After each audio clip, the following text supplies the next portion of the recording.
De la rose sur le poignet au lion géant dans le dos, le choix ne manque pas quand on cherche une idée de motif à s'ancrer sur la peau pour toute la vie, et pourtant le tatouage a longtemps été une pratique mal vue. En 2019, l'agence d'intérim CAPA a réalisé une étude pour connaître l'avis des Français sur le lien entre le tatouage et l'emploi. Près de 83% des personnes interrogées le considéraient comme un frein professionnel, mais alors qu'en est-il aujourd'hui? J'ai profité de ma séance de tatouage pour poser la question à Gaëtan, tatoueur basé à Paris. Il y a plein de clients qui viennent me voir et me disent ouais, moi j'ai un travail, donc ça me permet pas de pouvoir arborer un tatouage, vraiment une grosse pièce, ultra voyante ou pas, alors qu'ils en ont l'envie, tu vois. Mais je leur dis après, tant que t'as pas non plus un truc qui visuellement ternit pas cette image-là que tu veux donner, ça va. Si tu arrives et que tu as un énorme crâne ici, avec une épée qui fait tout le tour du cou, oui, ça va pas t'aider dans ton travail.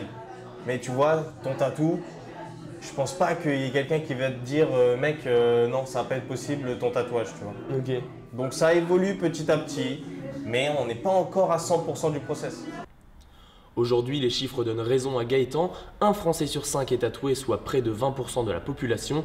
C'est 2 fois plus qu'il y a 10 ans.